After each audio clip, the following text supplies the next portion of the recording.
president is leaving the safety of the White House, as he does several times a week and hundreds of times a year.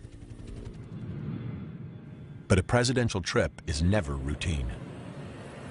Any visit outside the White House requires hundreds of people, thousands of hours, and enough communication and security equipment to outfit an army. Since the president travels constantly, the Secret Service is always a step ahead, preparing, what they call advancing, several sites at a time. This team is advancing Baton Rouge, while other teams are on the ground advancing sites in Texas, Connecticut, Pennsylvania, and Ohio.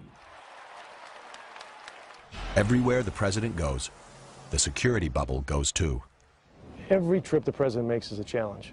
And for us, it's game day every time he leaves the White House property. It's our Super Bowl. The Secret Service has 5 days to secure this site. The arena at Louisiana State University, where President Bush will deliver the commencement address. For the advanced team, it's a challenging site to control, with over 14,000 seats and more than 100 entrances. The protective measures start at the arena, but will expand outwards to include the university and even hundreds of miles beyond the city of Baton Rouge. The preparation is mind-boggling. The security advance begins here with Kim Tate, special agent in charge of the New Orleans field office. The key to success at any location is working hand in hand with the state and local police. Many agents started as cops, so they speak the same language. Good morning. Thank you for coming. I'm pleased to find myself in a room filled with seasoned professionals. I'm Kim Tate. They discuss every aspect of the trip, assess every danger. Has anyone in the area threatened the president? Have gun sales surged? Have any police uniforms been stolen? To prevent an attack, they have to get inside the heads of the attackers. So I have a map here. What I want to talk about right now, while we're all here, is the motorcade route coming from the airport. The team maps out the most secure route for the motorcade. Out to Veterans Boulevard, brings us to Harding. Identifies potential sniper positions, pinpoints safe houses along the way, locates the nearest hospitals, and arranges for the president to have his own blood supply. From here to Government Street, nothing will be left to chance. 4-lane or divided highway the whole route. As you prepare your security advance this week, and on game day, when you put that plan into action, keep this in mind. Somewhere, a group of people are meeting just like we are, but their intentions are entirely different than ours. They plan to disrupt, to compromise the secure environment that we provide for the president. I like to call it the assassin's funnel. You know, you have the lone gunman, you have the suicide bombers to deal with. It can be a bomb, it can be a package. We have an obligation to try to think ahead, to try to find the things that they might attack next, and try to be ahead of the curve. When your mission is to protect the president, you don't underestimate the enemy. Protect the man, protect the symbol, protect the office. This is the mandate of the U.S. Secret Service. A purposely unmarked building in downtown Washington, D.C. is the nerve center for thousands in the Secret Service who work in domestic and international operations. This is the headquarters of the Secret Service.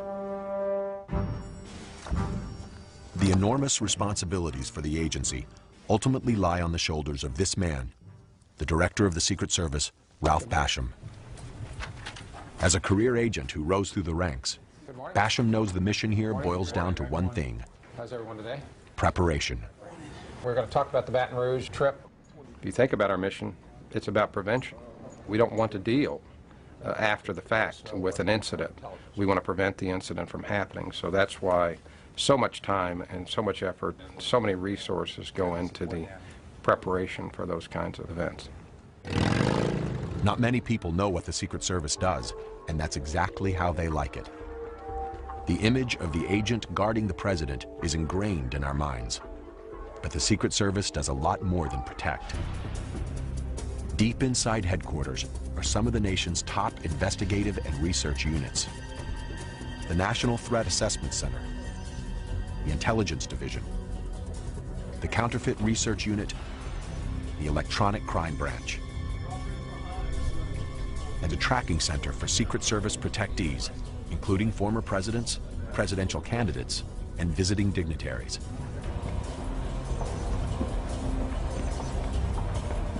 And then there's a room that hums with information so sensitive that its location can never be revealed.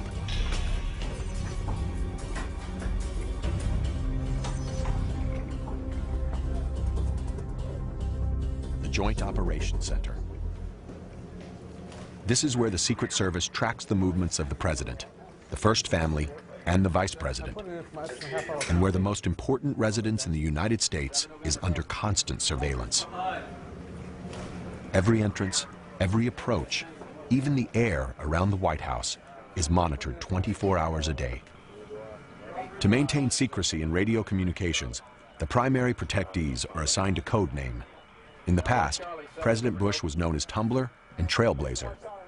But as soon as the media learns the code, it changes. They say in the Secret Service, unless you're paranoid, you're usually not successful. There are regular, daily, ongoing threats of a president. That threat always looms. It doesn't go away. The chilling fact is that someone has always wanted to kill the president. In 1835, President Andrew Jackson's life was spared when shots from a madman's guns misfired. Abraham Lincoln was shot and killed at a theater. James Garfield was killed by an insane man at a train station. Despite the attacks, Americans were reluctant to authorize protection. The very idea of a presidential guard reeked of monarchy and seemed undemocratic. But at the turn of the century, shortly after President William McKinley was assassinated by an anarchist, Congress finally charged the Secret Service with presidential protection. Even then, their authorization had to be renewed annually. 50 years later, a brutal gun battle in front of the president's house settled the question of permanent protection once and for all. The year is 1950, a time when anyone could stroll down Pennsylvania Avenue, even the President of the United States. November 1st, the White House is still under renovation, and President Truman is living across the street at Blair House. Standing guard outside the president's front door is Secret Service agent Floyd Boring. Truman was upstairs taking a nap. Every day after lunch, he napped. And then he got up, got himself ready to go back to work. 2:15 p.m. Two men approach the front steps. Oscar Callazo, a Puerto Rican nationalist, approaches from the east. Rogelio Torsola approaches from the west. A man came to the front of the Blair House, and he pulled out a gun. Boring opens fire, driving him away from the front door. At the same moment, the second assailant opens fire at the guardhouse, hitting Secret Service Private Leslie Kofelt. Kofelt, badly wounded, struggles to his feet, takes aim, and shoots the second assailant.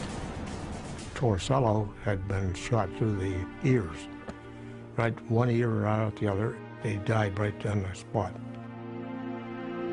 27 shots were fired during the violent gun battle. 3 hit Leslie Kofelt. He died later that night, the first Secret Service officer to be killed by an assassin. Outraged by the brazen daylight attack, Congress sent President Truman a bill that would give him permanent protection. Pen in hand, he said, "It's wonderful to know that the work of protecting me has, at last, become legal." The bloody shootout meant that the days of an easily accessible president were gone. The threat of violence would force him to step away from the people who had elected him, toward the well-armed safety of the agents. It's T-4, 4 days until the president arrives. The Secret Service advance team sets up a command center in an undisclosed hotel suite. The room is completely transformed. The beds are removed. Secure phones are brought in. There will be no room service, and the room will not be cleaned. We'll just play with it. Right. You can make almost, we'll tweak it. Thank you.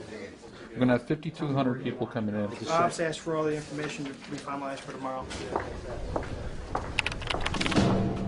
The site where the president will give his speech is a vast arena. Site advance agent Lawrence Tucker and supervisor Tom McCarthy go over the security plans. We're looking at approximately between 13,000 and 14,000 people in here on the ground level and on up. Only through the eyes of a Secret Service agent can an empty arena seem so ominous. A monster at 74,000 square feet. Where could the threat come from? So where is that? Assailants could slip in through any of the 130 entrances, pose as a graduate in any of the 14,000 seats. And mags are going to be set up on the far end? The mags will be set up on this end, sir. A sniper could hide in the catwalks above or in air ducts in the floor below. 5 or 6 posts on top and 2 on the catwalk. Potted plants could conceal bombs. So could seat pads on the 850 chairs on the floor. The task is daunting. Sounds good. This is a pretty huge undertaking.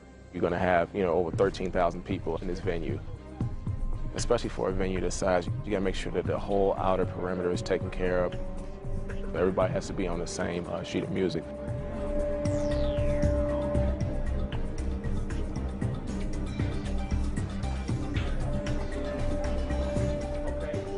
Agent Lawrence Tucker, or LT, must do everything in his power to ensure that this arena doesn't become the place where the president is attacked.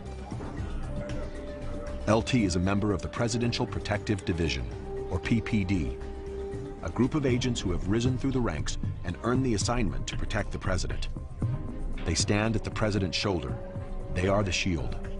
It's an honor, but a potentially deadly one. The area around the president is known in the business as the kill zone. To thwart an assassin, LT must think like an assassin. From the adjoining building, he and his team can get an aerial look at the arena and see where their plan is vulnerable. We'll have someone just the other side of this tower watching those stairs that are coming down. Right. And then we'll have someone watching that loading dock, plus the 2 on the buildings that'll be able to see the whole area right there. That'll secure the arrival location pretty good. Okay. Fine with me. Okay. Good. Back at the command center, LT pinpoints and eliminates site threats. But protecting the president is far bigger than securing any one event. In Washington, a global threat analysis is always underway. This is the threat on the president's life. He's dead, okay? I want to blow up the White House and the Capitol building. At headquarters, specialists assess the constant stream of threats made against the president. The Secret Service won't say how many threats are made, only that every threat is investigated. Yes. If I'm woken up at 3:30 in the morning again, I'll assassinate President Clinton. These recordings usually come from the agency's intelligence division, collected from calls into the White House, local police, and radio and television stations. Well, most of the time the recordings come in, there's a lot of noise on it. So first we try and remove the noise as much as possible without damaging the voice. And I'm going to blow up the president and I'm going to kill him. So you guys can have a fun time there because we're going to kill him. Schwartz listens for features in the caller's voice, accent, dialect, or speech defects. We're going to kill him. Any nuance that may help to set the voice apart and identify it. I want to blow up the White House and the Capitol building. Who is threatening the president? He's dead, okay? The answer is never simple. History has shown us that assassins come in all shapes and forms. We've had them from young men all the way to women that were grandmothers who have actually made attempts to assassinate our protectees. So every threat is taken very seriously. Agents are also trained to distinguish between those that make threats and those who can carry them out. uniformed officers. We now teach our agents, look at how someone's organized or not. Do they have the capacity to travel? Do they have the capacity to obtain weapons? We'll go through the questions several times. Keep your feet flat on the floor, eyes straight ahead. If an agent thinks someone is dangerous, they may bring them in for questioning. Did you write any of those threatening letters? No. Did you plan with anybody to kill the President of the United States? No. Virtually every letter contains some traceable clue. We refer to ourselves as CSI without the commercials. It's almost impossible to threaten the President in a letter and remain anonymous. Through an amazing array of techniques, the Secret Service will eventually hunt you down. The Forensic Information System for Handwriting, or FISH, is a database filled with thousands of threat letters. Each time a new letter comes in, it's scanned, analyzed, and compared with other letters to try and identify repeat offenders. We received this threatening letter from the field, and it was a threat against President. Right now, Jacqueline is measuring it in FISH to compare it to all the other letters that we have in our FISH system. The same letter will also be subjected to an intense fingerprint scan. Once a print is imported from the threat letter, a database searches the millions of prints to find the best matches. Fingerprints, palm prints, and even foot and toe prints. Even the ink and the paper can be traced. The Secret Service has the largest collection of inks in the world, nearly 8,000, dating from the turn of the century and collected from around the world. Chemical analysis of the paper can reveal how it was processed, even the kind of trees used to make it. This is the end of the line for the threat letter. Here, the procedure will ultimately destroy the evidence.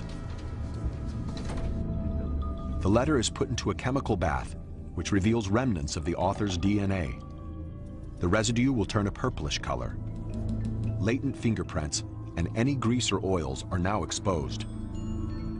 The clues gleaned from all the labs are combined to create a profile of a potential suspect.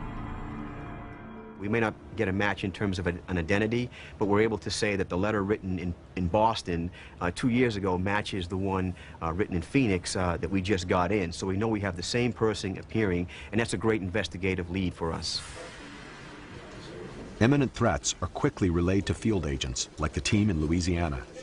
Here, there are just 3 days to go before the President arrives. They've scouted the site. Now they refine their plan. Good evening, everybody. Let's get this done. We have 3 days out before game day. Everybody should know where they need to be. Just remember all your paperwork and everything that needs to be turned in. We're going to go over some administrative stuff now, and then we'll key in on the technical stuff. No one has ever been privy to the security plans of the Secret Service, and no one ever will.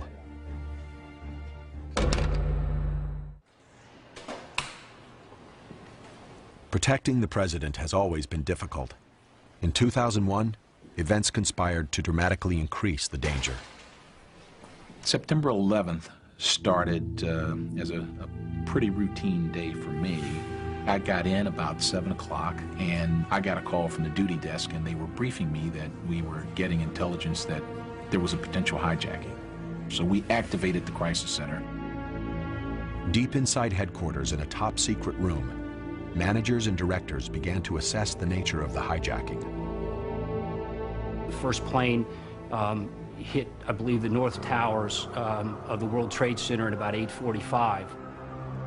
I thought and hoped that it was an accident, but when the second one hit, we knew that it wasn't. To some agents, it seemed that someone was trying to decapitate the U.S. government.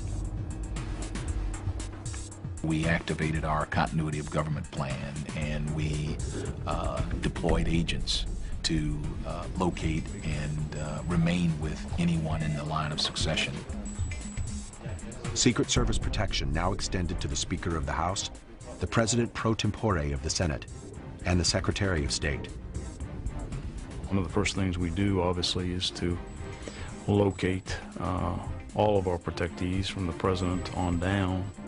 Not only for the President and the Vice President, but for their families, for former presidents, for foreign dignitaries or heads of state who may be in this country.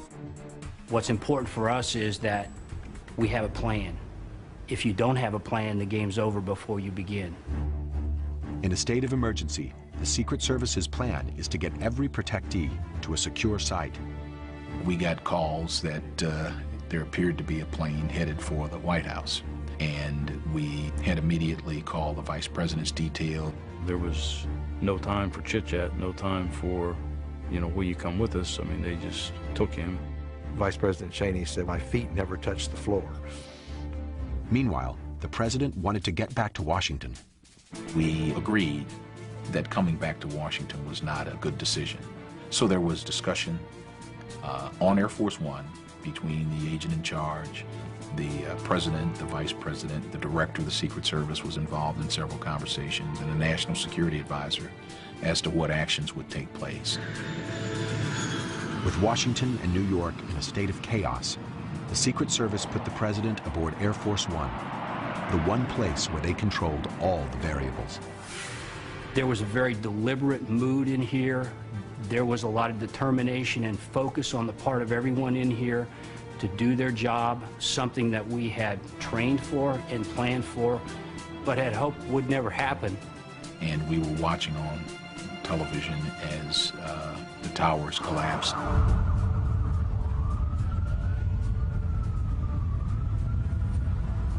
As headquarters watched the horror unfold, agents in the New York field office, directly across the street from the towers, were experiencing it firsthand.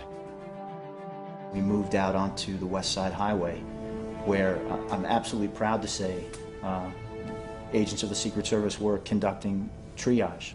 We had a lot of injured workers there, broken legs, torn flesh, gaping wounds, and we went right into mode of treating these people. I just felt it was amazing how no matter where you were in the city as an agent, somehow there was another agent that you ran into. I think part of our training was to expect a diversion, expect multiple attacks, and in the back of our minds, I think a lot of us were kind of on the watching and thinking, what else should we expect? I remember thinking to myself, looking at trucks suspiciously, like, what will the next attack be? I was absolutely just livid. I was so mad. When that second tower came down and we crawled out from underneath the car, I was so mad. You knew what it was at that point. You had clear understanding we were under attack. One officer's heroic efforts to rescue other people cost him his life. Craig Miller died in the chaos. That was probably the most difficult time we had. There were a lot of questions everybody had, and we didn't have answers to. Well, I think since 9/11, the Secret Service may be more careful about the president even than before. The Secret Service emerged from 9/11 confronting an inescapable truth. Terrorism had redefined the threat spectrum. It's probably changed the stress level by twofold.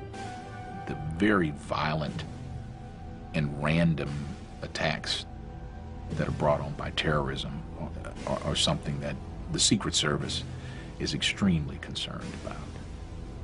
We all did it, and we did it after swallowing our personal horror of the tragic events of that day in a fleeting moment, and getting on about fulfilling the mission that we in the Secret Service are tasked with doing.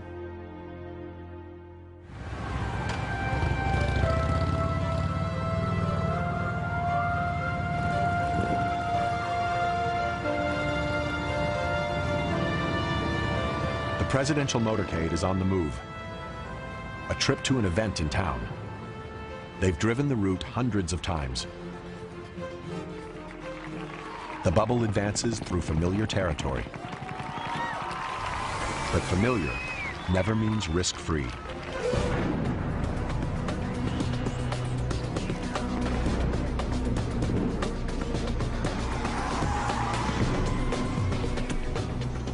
Welcome to Beltsville, Maryland, training grounds for the Secret Service. Here, agents and officers learn to handle disasters by experiencing them again and again. car bombs, snipers, gas and chemical attacks. A chilling variety of assassination attempts are launched against the agents in training. There may be instincts that all of us are born with to move away from danger versus moving toward it. One of the things that the Secret Service does through its training programs is take that out of you. You're hearing shots go off, shots be fired, and you're still responding to the problem, not running away from it. Thick forest surrounds the Beltsville compound, making it invisible from the road. But inside, it feels and sounds like a Hollywood backlot. There's a tactical village with a main street and building facades to scale. And half of Air Force One. This is where Secret Service agents come to prepare mentally and physically for the worst. Okay, guys, obviously we've given you the worst case scenarios in our training here today. Hopefully you'll be able to respond without thinking, so in the real world, if the extreme happens, you'll be able to do it and be successful. It's a type of agency that takes perhaps a type A personality, type A squared. They are mostly very measured people, very under control of their emotions at times of stress. Smart, very meticulous planners. Through training, through a mindset, through a conditioning, be prepared to step up when the time comes. The culture is not the biggest and the strongest that come to the table. It's the swiftest and the smartest that come to the table. Every agent learns how to take down a potential assassin, how to fall out of a moving car, to treat for shock and for bullet wounds. They endlessly repeat hundreds of maneuvers to create a Pavlovian response, a muscle memory, the right reaction to a situation the agents hope will never happen. It's not a, let me stop and think about this for a minute, and then make a decision. It is a reaction that comes from just the constant, repetitive training. Some agents go through an intensive evasive driving course, a key part of protecting the president. In a worst-case scenario, you know, if the motorcade was attacked, it's all really about, you know, protecting the main guy.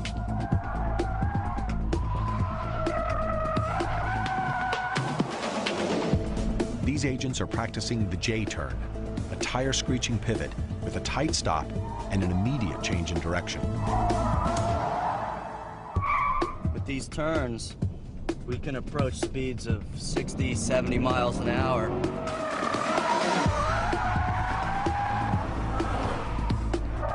They practice in Camaros, but they'll use their skills on the real thing, Suburbans and limos that weigh much more. Well, they call me Super Dave. They think I'm a little crazy out here. I like to go as fast as the car can go all the time. And I'll be the guy that experiments. Like, if they want to experiment with something, I'm all for trying it. Muzzle straight up, 2 hands on the weapon. For agents who work closest to a protectee, training is even more intense and demanding. Their standard weapon is a .357 semi-automatic pistol. Other weapons of choice include the M16 and the MP5 submachine gun. Shooters will be your final facing. Shooting side. The Secret Service requires each agent to qualify with a firearm every month. Because they may be called upon to open fire in a crowd or from a moving vehicle, agents must learn rapid, accurate firing. And the training never stops. Agents on presidential details must return to sharpen their skills 2 weeks out of every 8. Worthy of trust and confidence, commitment and dedication, attention to detail. And that is instilled from the first day that an agent becomes a member of the organization. You plan for the unexpected because, you know, you only get one shot. Either you're trusted or you're not. In a basement garage in New York, a different kind of training is underway. These agents are preparing not to protect the president, but to protect the lifeblood of our economy, the U.S. currency. There's a good possibility that we encounter these 2 guys today, that they're packing as well. Everybody wear your vest. Vests are not an option, all right? 2 weeks ago, agents in the New York office broke up a ring of Eastern European counterfeiters. Today, the Secret Service squad is heading out to recreate the bust for training purposes. Most people don't know that more than half of the entire Secret Service staff is dedicated to investigating counterfeit currency and electronic fraud. I think a lot of it has to do with the fact that the public doesn't really know what we do. I think they're under the premise that we all fly around in capes and that we're bulletproof and that we're part of some secret association with a secret handshake. When you think of the Secret Service, you think of protecting the president and the vice president, and no one realizes that we do a lot more. The Secret Service was created in 1865 to stop counterfeiters. At the end of the Civil War, counterfeit money was so rampant that it posed a serious threat to the nation's banking system. As much as 1/2 of the nation's money supply was fake. The Secret Service's mission was to restore public confidence in the country's money. The work was considered so sensitive, the identity of the agents was kept completely secret, and a name with an instant mystique was born.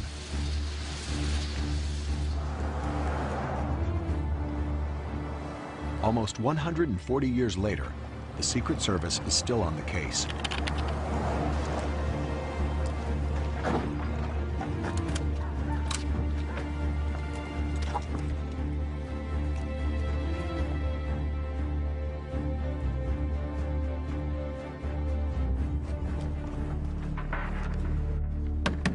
Police with a search warrant, open up! Police, open up! Please, get down, clear, I'm square. When the agents broke through the door 2 weeks ago, the counterfeiters had left the site and the cash. Oh yeah, that's the money. There it is. Get some more pictures of us. If they hadn't been busted, $500,000, all fake paper, could have made it to the street. Money, yeah. Very nice, very nice.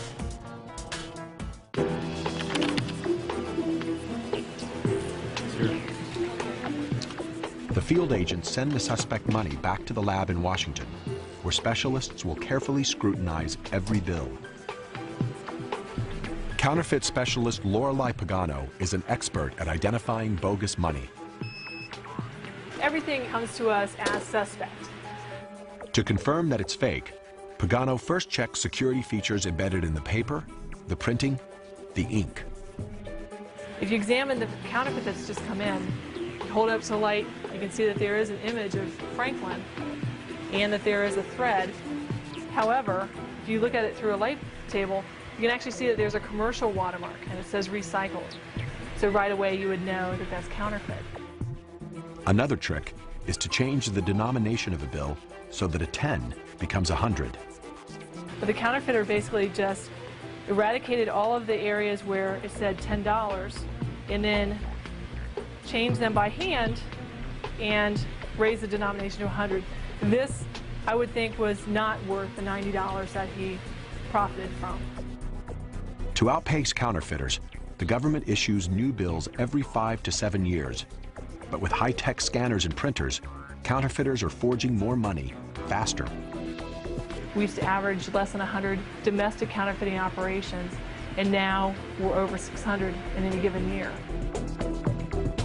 Today, the best counterfeit money is printed with old-fashioned presses by sophisticated drug and terrorist rings. Millions of dollars of fake money is used to finance illegal arms trading, drug trafficking, bribery, and terrorism. The U.S. dollar is vital to these criminal efforts. To protect it, the Secret Service has to stay one step ahead. Obviously, there are things that every government has to keep a secret so that the counterfeiters don't know about it and they don't know what they need to be attacking. So that's just good banknote design. Some things we just don't tell.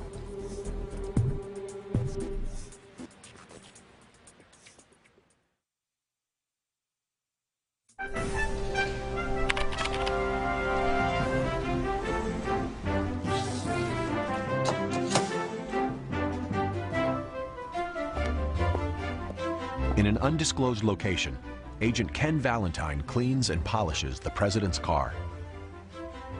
This James Bond invention is affectionately known as the Beast. I'll tell you that the car has two limitations as far as we're concerned. It doesn't fly and it doesn't float. The agents protect information about the car with the same tenacity that they protect the president. How thick are the doors on the car? The thickness of the doors is a matter that we're not prepared to discuss.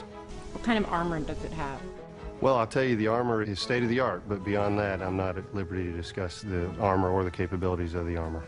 Is it bomb-proof? Is it bulletproof? It's very capable. What kind of security measures are there in the car? I'm not at liberty to discuss the security measures other than to say that it's a very capable vehicle. The details of the Beast may be classified, but like other armored cars, it probably features a remote starter with bomb detector, a self-healing fuel tank, supplemental oxygen, and wheel inserts that allow the limo to drive even when the tires are shot out. One thing is clear. Any car with windows as thick as phone books and doors that weigh hundreds of pounds is not like any other car in the world. But the Beast is more than an armored car. It is the response to a nightmare, an event that shook the world and changed the Secret Service forever. President Kennedy loved people, loved to be around people. We had gone from President Eisenhower, who was a retired general, to a former senator who was very free and wanted to do things that we were not used to having him do. We went from the hotel to the airport and flew from Fort Worth to Dallas in Air Force One. And there was a large crowd at the airport in Dallas. November 1963. President and Mrs. Kennedy are in Texas to rally support for the next presidential election. Their two-day trip includes a motorcade through Dallas. Clint Hill is assigned to protect Mrs. Kennedy. He is stationed on the runners of the follow-up car, directly behind the presidential limousine. Along the way, there were large crowds. We stopped a couple times to permit the people to shake hands with the president.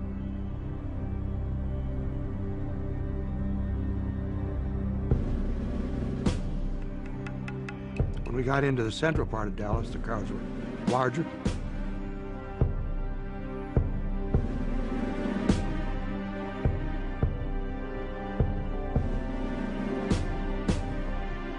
As we proceeded down through the center of Dallas, on occasion I would move from the follow-up car up to the back of the presidential limousine.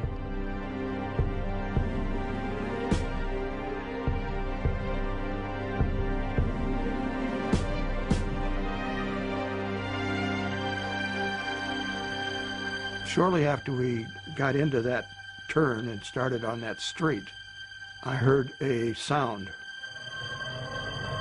I turned to see what was happening. I knew something was wrong. I saw President Kennedy grab at his throat. Before I could get to the presidential limousine, another shot had been fired and hit President Kennedy in the head. About that time, I reached the back of the limousine and tried to get on. I had to run 3 or 4 more steps before I could get up. By that time, Mrs. Kennedy had come out onto the trunk and was seeing, it appeared to me to be searching for something or trying to retrieve something. But I got up on the back of the car and placed her back in the seat. The president at that time, his slipped down into her lap, and I could see the back of his head, and there was a gaping hole above his right ear, about the size of my palm. And there was white brain matter and red blood throughout the entire car. The car jolted forward, and we sped off to Parkland Hospital.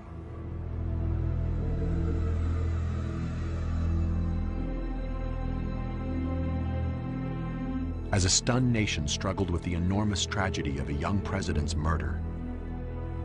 The Secret Service couldn't stop to mourn. They quickly moved to protect the new president.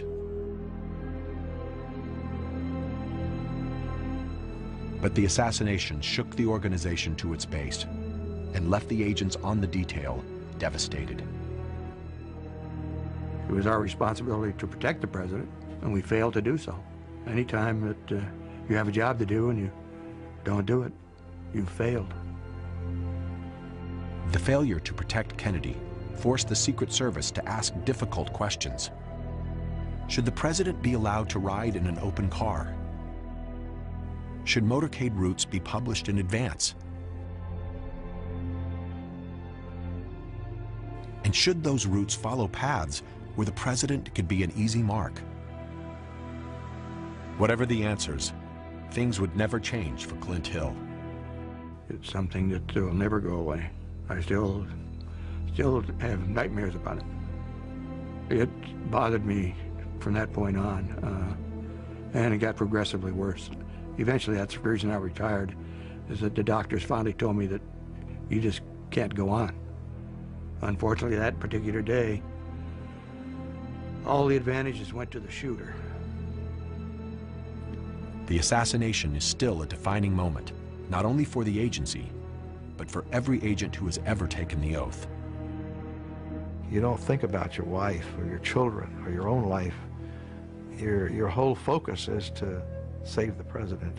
And I'm sure that's what went through Clint's head as he bolted to that car, barely making it, but he got back there, and because it was too late.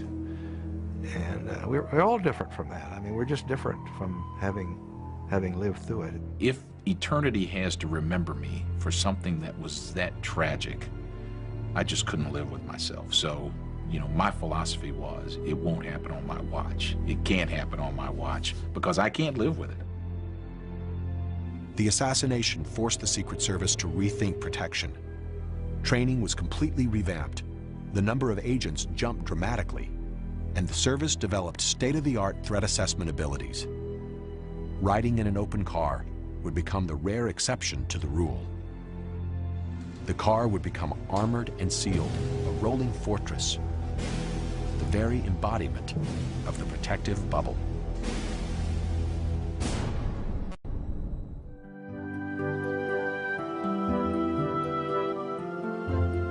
The public persona of the U.S. president is that of an everyman.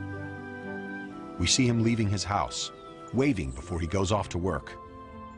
He seems to do many of the things that we do. He doesn't rule from a palace or an ivory tower. He isn't surrounded by a presidential guard. He appears to move about freely. But he is only free within the bubble, and even there he is constantly covered. When the president crosses the White House lawn, Secret Service counter-snipers are poised on the rooftops. The emergency response team is concealed in the bushes. The Secret Service's Uniform Division has a highly visible presence patrolling and guarding every access point. Together, these protective units maintain a nearly impenetrable cordon around the White House. Outside the White House, the risks increase. So do potential conflicts between White House staff and the Secret Service.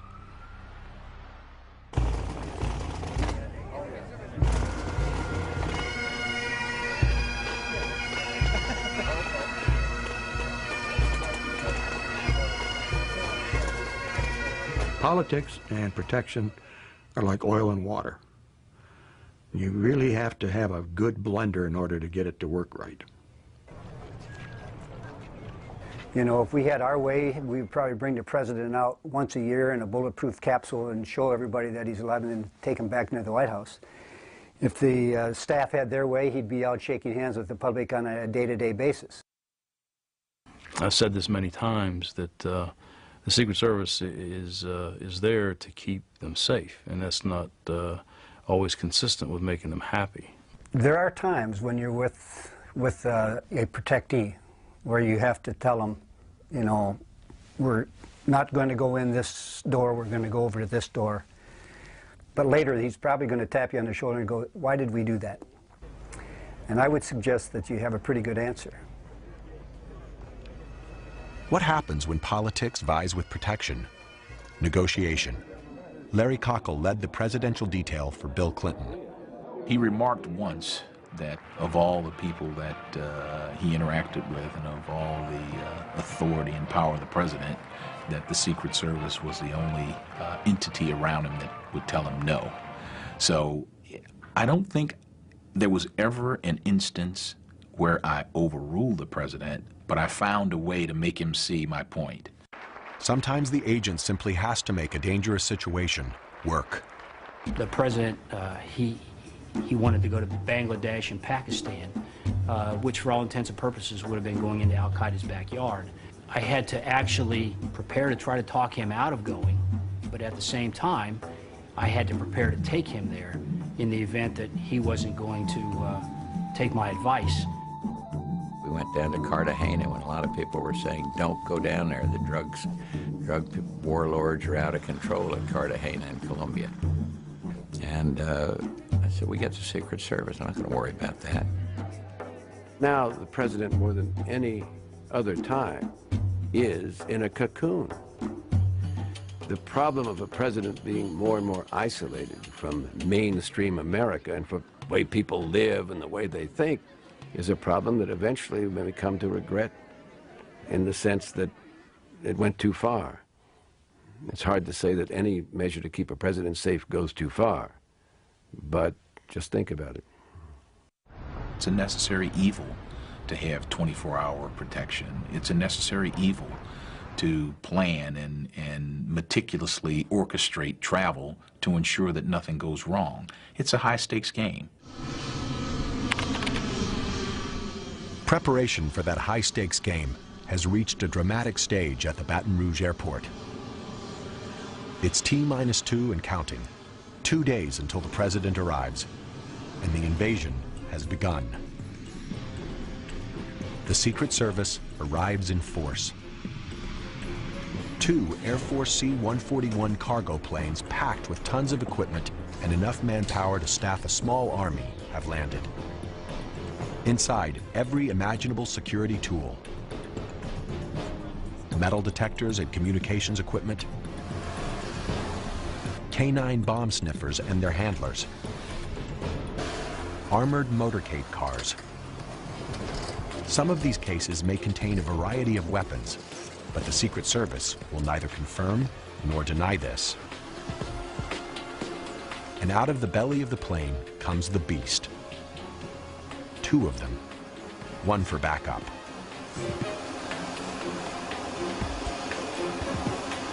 The Secret Service team expands to include counter-sniper and counter-assault teams, technicians and support staff, drivers and spotters, doubling the number of agents and officers on the ground.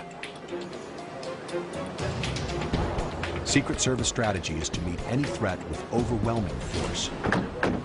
Prior to the arrival, the motorcade is going to stage in this general area over here. Supervising Agent Tom McCarthy begins to nail down the security plan at the airport location. The president's going to depart off the plane, meet his greeters at the bottom of the steps. When we travel with the president around the world, we have to be sure that he is as safe anywhere in this country or anywhere in this world as he would be at the White House. We bring this bubble and we make sure that he's safe.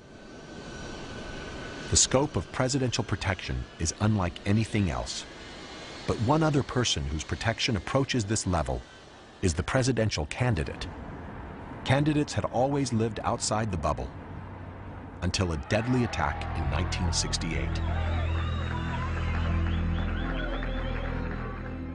American troops and American Marines. June 5th, 1968.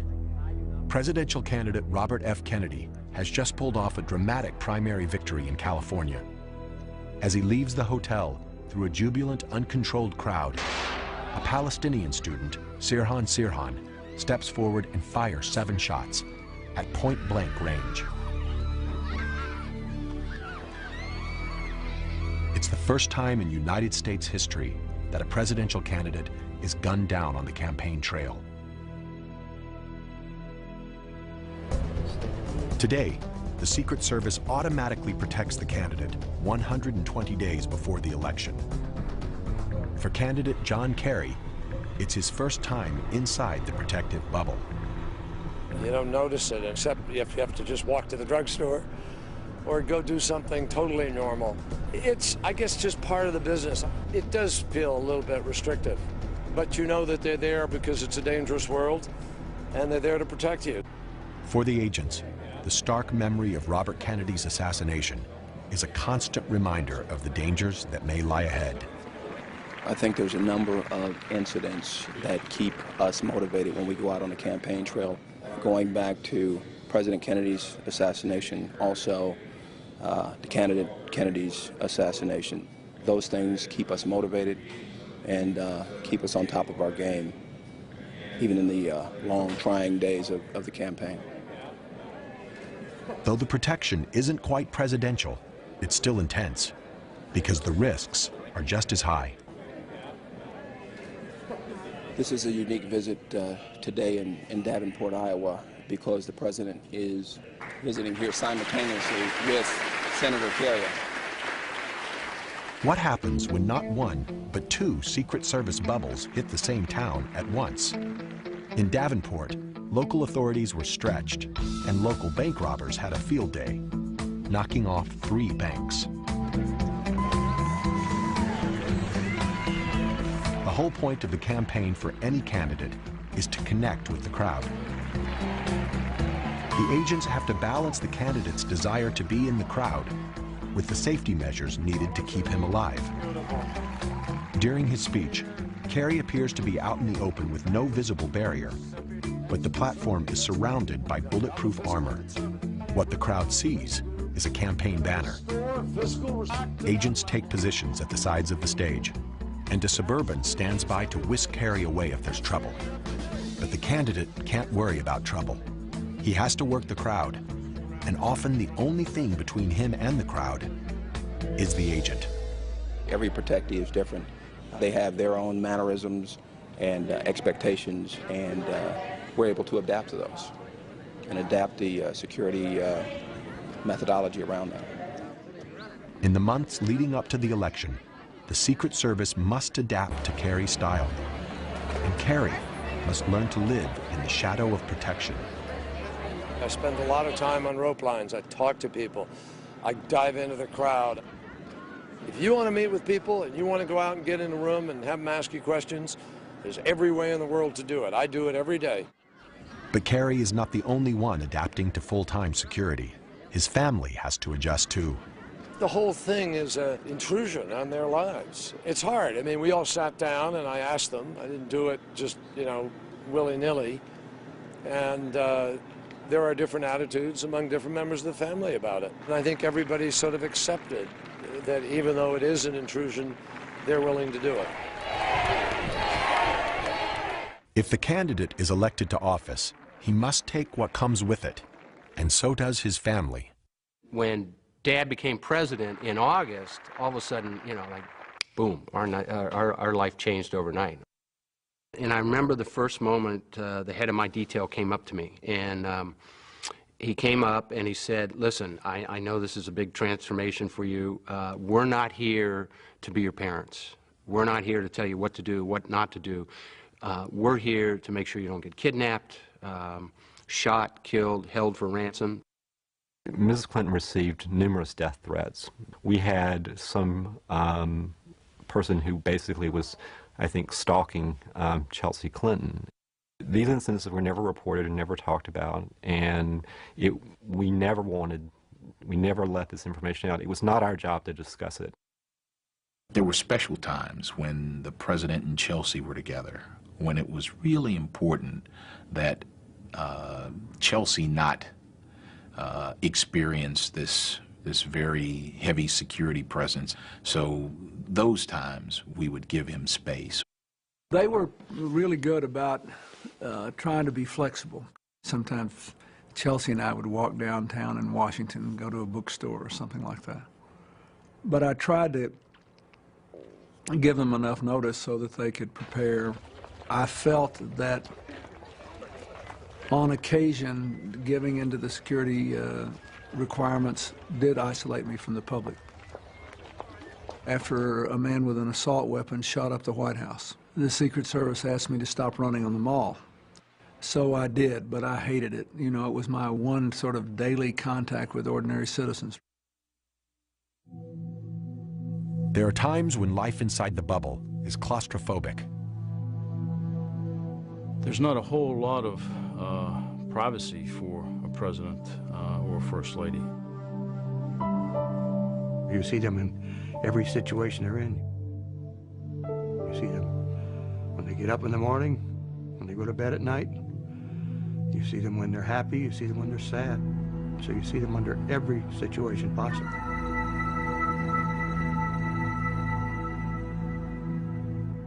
People say, well, how can you live that way with somebody at your front door all the time? Or you walk out to go for a short walk and there's a Secret Service person. It can be annoying from time to time to have people following you literally every step during the day. Presidents are no different than anyone else. They simply need their space, and you try to give them that. They simply need to go out for a run, and you try to give them that opportunity to do that in the most secure environment that you can provide. That's a part that I don't think a lot of people understand about the Secret Service. We're trying to make these people's lives as normal as we can, even though they are protected on a 24-hour basis. There are only a few rooms in the White House where the president and his family can be truly alone. But so much proximity means very little privacy.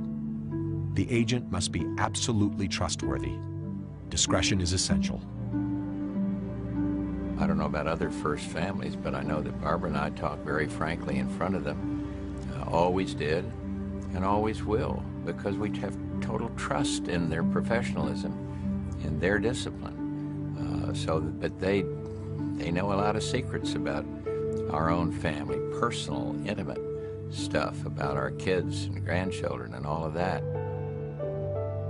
The Secret Service is in the front seat of the car when the president's riding with people, talking about anything from national security to sensitive political matters to, personal family matters. What you hear and what you see, if they're of a personal nature, if they're of a national security nature, has to stay with you. In 1998, the issue of agent confidentiality was put to the test. Independent counsel Ken Starr subpoenaed several Secret Service agents and officers, including lead agent Larry Cockle, to question him about President Clinton's affair. The Starr investigation wanted the agents to testify about personal conversations that they'd overheard, and that's just not what they would ever do. We internally in the organization didn't want to be perceived as flies on the wall.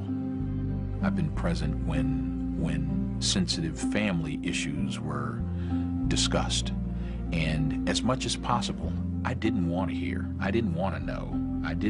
I felt awkward being present, but I knew my presence was compelled by law.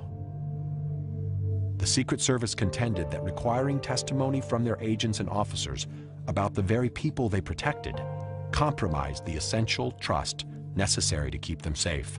And we felt very strongly that our agents shouldn't have been summoned to testify in that grand jury. We still don't think it's correct. We argued that all the way to the Supreme Court. But the Supreme Court ruled that the Secret Service was not immune to subpoena power, and ultimately, Agent Larry Cockle and the others were compelled to testify. It was one of the few times in history that the Secret Service was forced to violate the unwritten code of confidentiality that is their trademark. A difficult job just got tougher. It was a tough time for the Secret Service. We all felt that it's awkward to compel anyone to be subjected to a set of circumstances and then use it against them.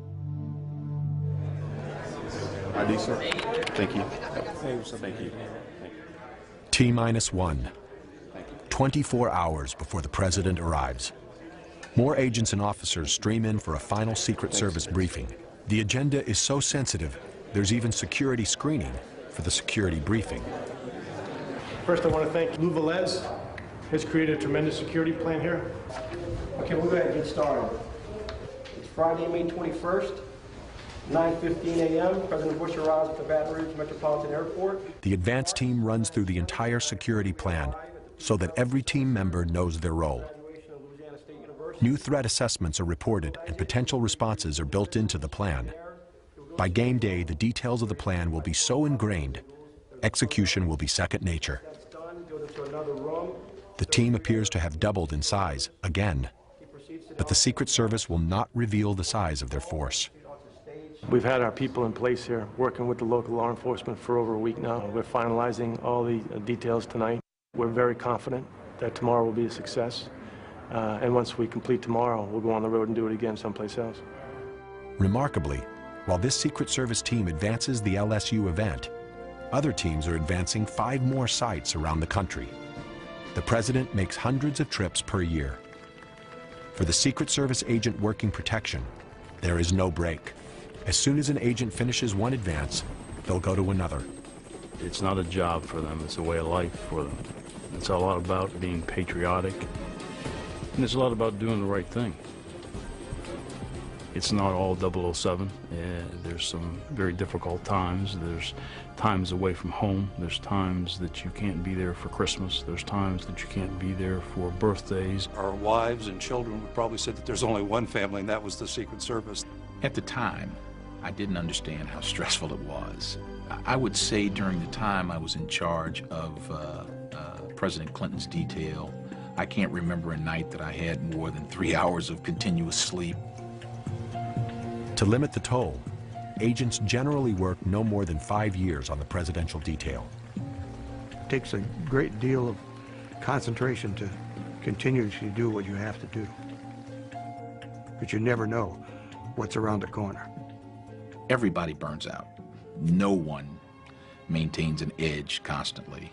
There's a great support network amongst the agents, and I think we all watched each other to ensure that the stress didn't overtake us, that we paid attention to friends and colleagues working around us. There is a brotherhood among agents. You're bonded to those guys forever. It's one for all and all for one kind of situation. You live together, you eat together, you sleep together, you work side by side. These are people I literally grew up with. They're like childhood friends, if you will. There's nothing I wouldn't do for them. At the same time, I know there's nothing they wouldn't do for me. Agents need that kind of support, especially during presidential campaign season. Campaigns are unpredictable and largely unscripted. Working protection in this environment is one of the most stressful jobs they do. Some of the toughest challenges are unannounced stops, instances where the candidate decides to get off the bus and the schedule and meet the people. On these off-the-record stops, known as OTRs, the agents have no choice but to follow the candidate. In a campaign, there's no way of screening every individual that comes out to greet the candidate. When he decides to go out and press the flesh, the agents can't stand in front of him. They have to be to the side, so he's exposed. In August of 2004, candidate Kerry's bus makes several unannounced stops between Davenport, Iowa, and Hannibal, Missouri.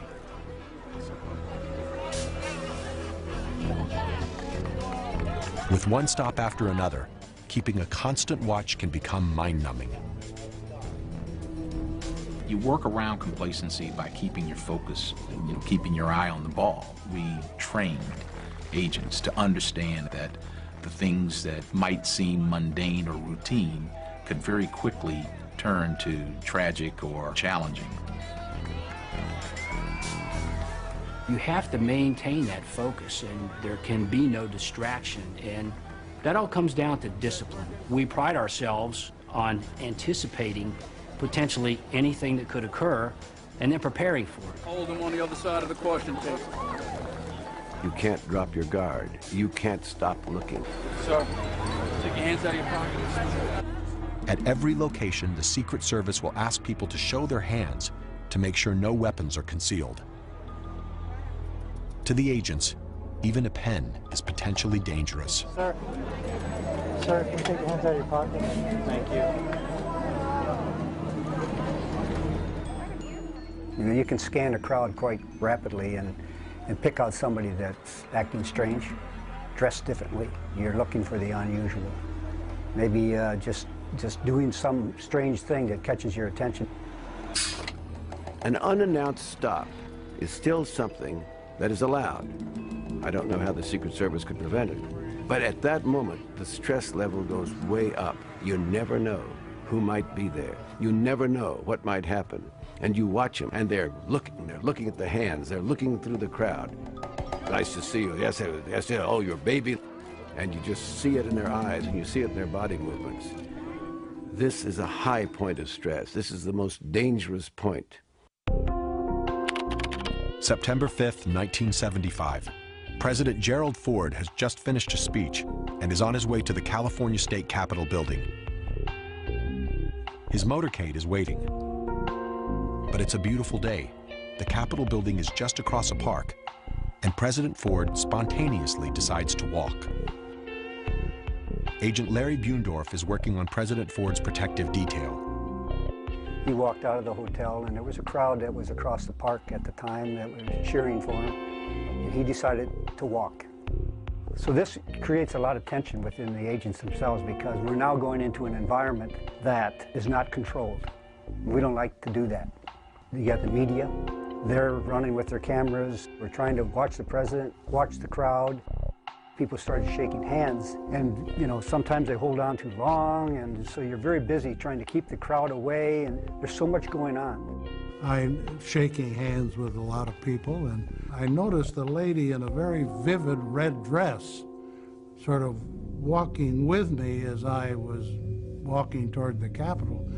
And all of a sudden, I went to shake hands. I see a hand coming up with a gun. And I'm thinking at the time, I'm going for this. And I step in front of the president. Squeaky Fromm, who was pulling back on the slide. I hit it, stopped the slide, pulled the gun away, pulled it up to my chest. She's screaming. I've got the gun, and I've got her, and I'm not letting go. So I just push her away from the president. The president's going one direction, I'm going the other direction. And she tries to run, and I pulled her back. She goes down on the ground. I pull out my cuffs, I cuff her. I yelled out to the agents. The agents covered him. They were gone. How could the agents have predicted that Lynette Squeaky Fromm, a member of the Manson family, would be waiting for the president on a route he wasn't certain to take? What she was doing in the park, who knows? What she's doing with a .45 strapped to her leg, who knows? But she decided at that moment to make a statement. I happened to be looking in the right place at the right time and did the right thing.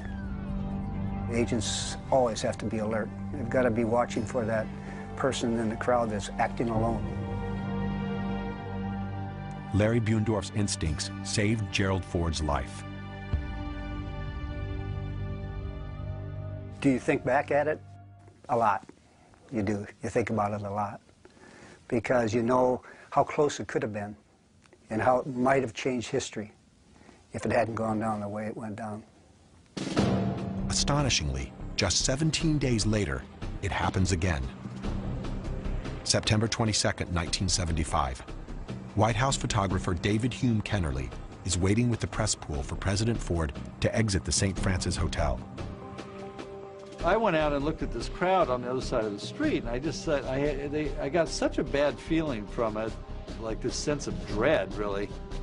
When President Ford came out of the St. Francis Hotel, I have a picture of him waving to the crowd.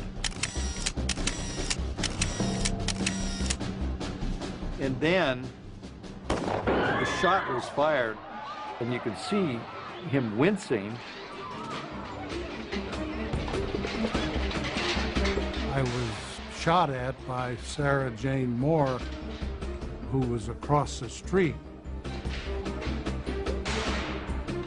Thank goodness a Marine standing next to her saw her in the process and hit her hand, and the shot went above me.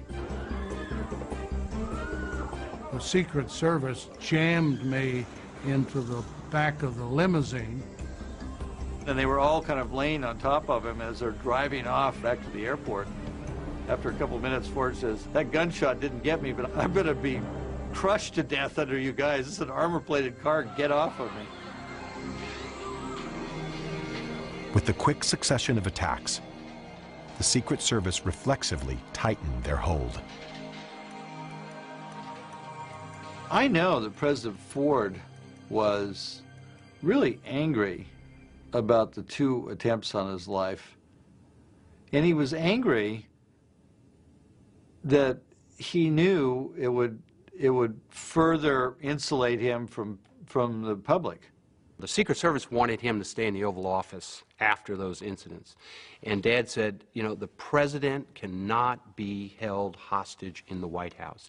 And he made it very clear that after both the Squeaky Fromme and the Sarah Jane Moore situation, he was going to go out and continue to be in the public's eye because he didn't want the American people to think in any way that a president of the United States could be held hostage because of attempted assassination.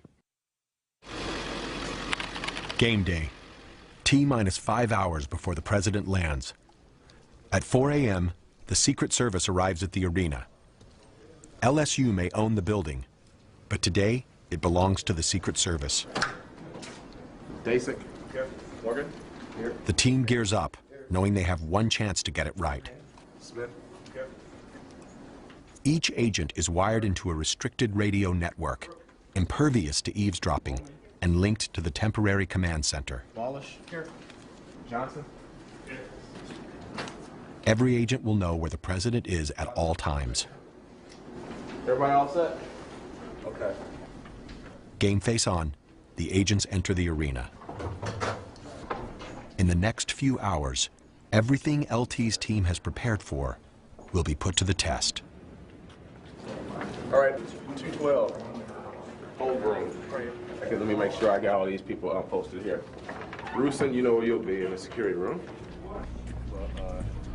You're gonna be in a row, man. LT assigns each agent a specific post, to guard an entrance, to guard the stage, even to mix into the crowd.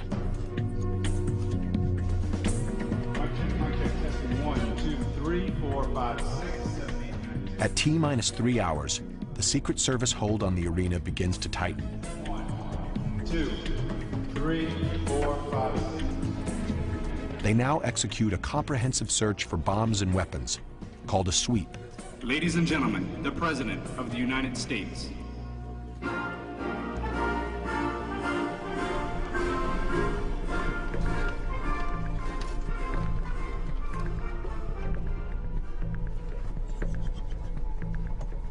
They sweep every plant, every band instrument, and all 14,000 seats. These Belgian Malinois are considered some of the best bomb detectors in the world. Their noses are 20 times more sensitive than ours. As these teams sweep the inside of the arena, other teams check the basement, the roof, and the area under the bleachers. Game day, ready to go. T-minus 2 hours. Once the building is swept, it's sealed off. No one will be allowed in without going through a metal detector first. Magnetometers and several officers guard each of the entrances. Tactical control of the building is theirs, for now.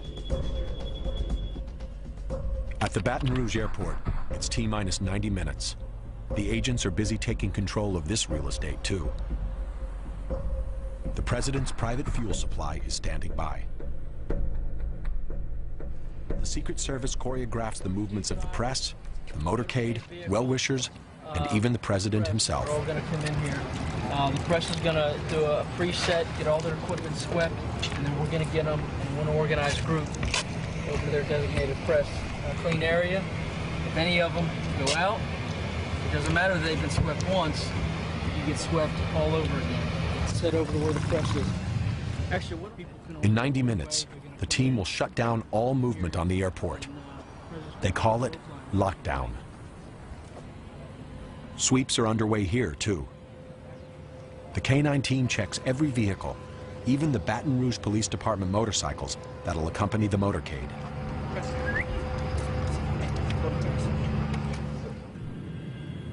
T-minus 15 minutes until the president arrives. The Secret Service counter-sniper team stands ready. At T-minus 5 minutes, the Baton Rouge airport is temporarily closed. Only Air Force One is clear to approach. On the ground, anything or anyone that moves will get immediate attention from the counter-sniper teams. Their measures may seem extreme, but the agents know that history has a violent way of repeating itself. It was a very routine trip from the White House to the Washington Hilton Hotel. The president gave a speech to the Building Trades Union. He left about 2:27 p.m. that day, and we were walking toward the car. When the president came out of the door and started to his limousine, and some of us began to shout at him. Remember the lady behind me saying, "Mr. Reagan, Mr. President." And just about 6 or 7 feet from the open door, I heard 2 quick shots and then 4 more.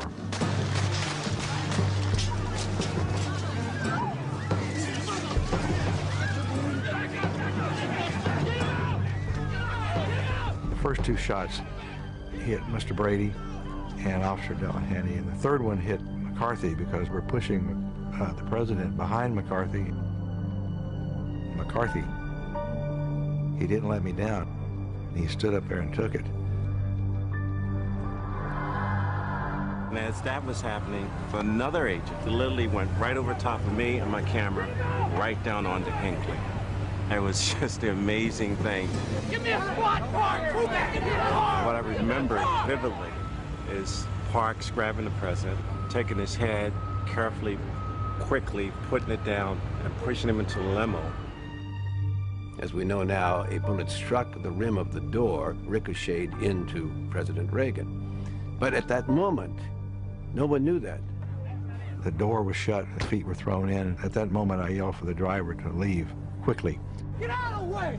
You don't know whether it's an organized attack. You don't know whether it's a decapitation strike. There's a lot of things you don't know. As the limo speeds toward the White House, Agent Jerry Parr searches President Reagan for gunshot wounds. Everything looks okay until the president starts spitting up bright, frothy blood. In that instant, Parr makes the decision of his life.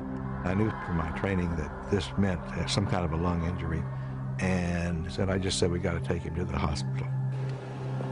Parr orders the limo to change direction, and it races toward the hospital. President Reagan walked a few steps in the emergency room and collapsed and almost died. I don't play up myself on this simply because Tim McCarthy made a heroic gesture in standing up. Everybody's shot down and McCarthy's the only one standing up. Agent Tim McCarthy did what every agent hopes he'll never have to do. Using his body as a shield, he turned into the line of fire. He took a bullet for the president. I gotta give it to him. It's a brave man to stand there purposely as a body block to protect the President of the United States. When the shots rang out, agents are trained to cover and evacuate. And cover means cover with your own body. It's a counter-instinctive movement. It's muscle memory. And it's a moment, when you really think about it deeply, that it's where history and destiny hang in the balance.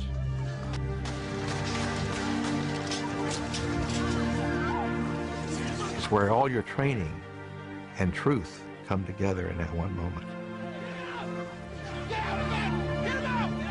Fortunately, no one died that day. The president, Agent McCarthy, and Officer Delahanty all recovered. But Reagan Press Secretary James Brady was severely wounded and permanently disabled. So what did the Secret Service do for Ronald Reagan that day?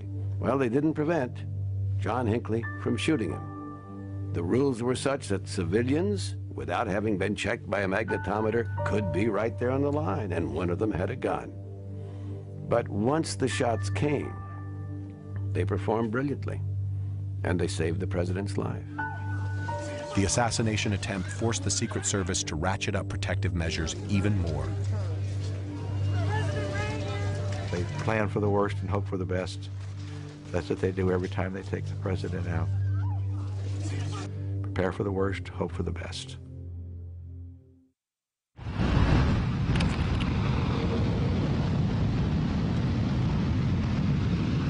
"9:15 a.m., 0 hour. The enormous preparation is over. It's game on. You can think of the Secret Service as a conductor of a large orchestra, but the musicians are made up of the police and fire and emergency medical services. When we met for the first time earlier this week, it was to announce that we had a performance. We didn't have a musical score. We didn't have a security plan. During this past week, we came up with that composition. Today is the event.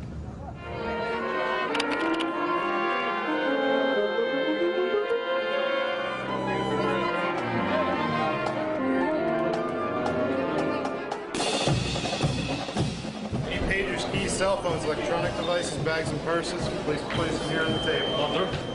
At the arena, the once-in-a-lifetime day for the graduates and their families begins with a thorough search. Thank you. Officers will screen every one of the thousands of participants. Pagers, keys, cell phones, and electronic devices. Please place them on the table. They scan intently for weapons, explosives, even remote control devices.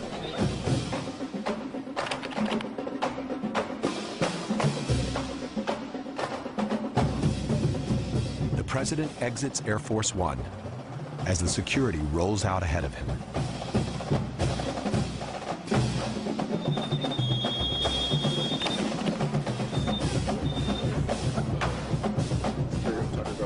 Secret Service agents and officers are literally everywhere. If they do their job well, the heavy security will feel invisible. The graduation will take center stage.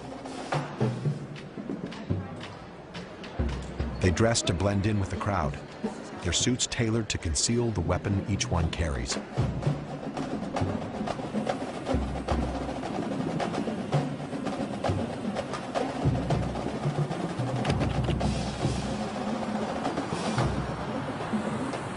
The motorcade prepares to pull out. One of these vehicles carries a heavily armed counter-assault team, ready to repel any attack. The Secret Service is ready for any threat on the road ahead. Attention all post standards at the Maravich Assembly Center. We have a departure from POTUS to this location.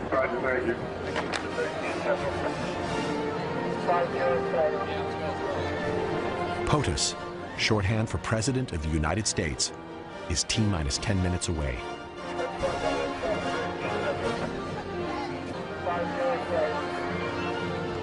For LT and his team, this is it. This is the moment they've trained for. Protection is in the details, and everything is rechecked because every agent knows there's always a chance that something could go wrong.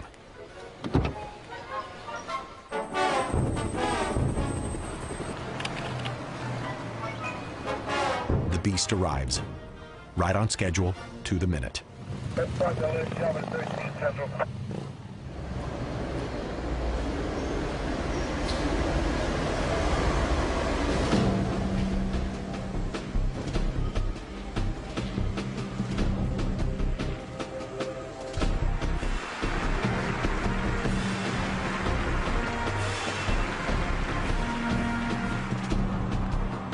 Supervising Agent Tom McCarthy takes his final position on stage. He'll be the agent closest to the president.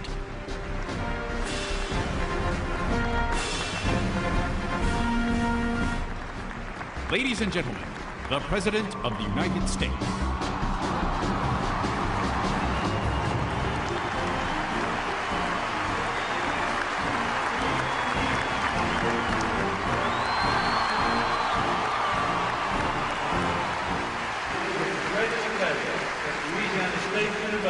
Presents you the honorary degree, Doctor of Science.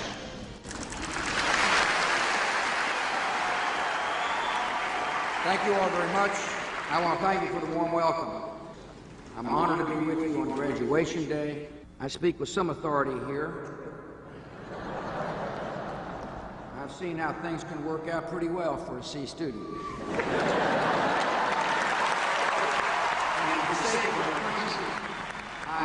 While the president gives his speech, the agents live in a parallel world, a world of intense vigilance. Each agent plays a role in securing the 360-degree safety zone. They scan for the individual who does not fit in, who is doing something different. We will defend freedom and security of this nation, whatever it takes. I see witness as ideas of young Americans. I have confidence in you and your generation. I wish you all the best. Thank you for letting me share this today. I'm proud to be a member of your class. Congratulations.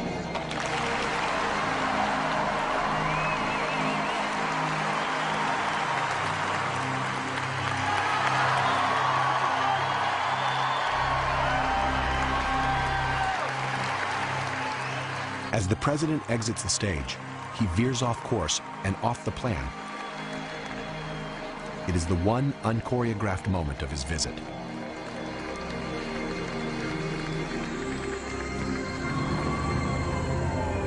Then the ranks close, and he is in the cocoon again and on his way back to the airport.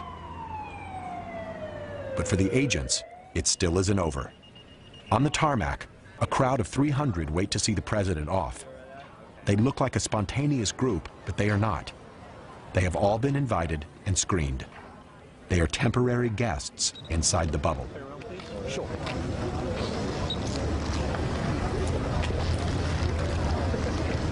You're all set. One of the things I'm going to do when I pass in front is I'm going to ask you to have your hands up. Just have your hands out here like this, ready to shake the president's hand, okay?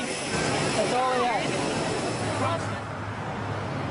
When you stop and think about all the things that have to occur to keep that well-oiled machine running, the responsibility, the dedication, the many sacrifices that people make day in and day out, it's just truly incredible. For the Secret Service, it was a good day. Nothing happened. The average agent is not going to go on to riches and fame and glory, having spent a good number of years of their lives putting their life on the line. Their reward is going to be basically the understanding they've done an important job for all of us in this country. They've done the job well. They can be proud of that. We should honor them. But they're not going to get rich. They're not going to be famous. They're just going to be ordinary Americans. The visit has involved thousands of man-hours, weeks of coordination, hundreds of people, tons of equipment, and no small amount of stress. The president has been on the ground for 80 minutes.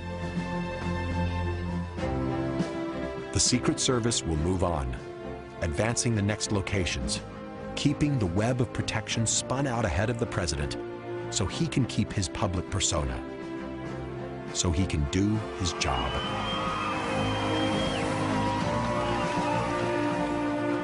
It was an incredible experience. It was an opportunity, it was an honor. Of all the things that I could have chosen to pursue in my life, I'm glad I had the opportunity to serve in the Secret Service.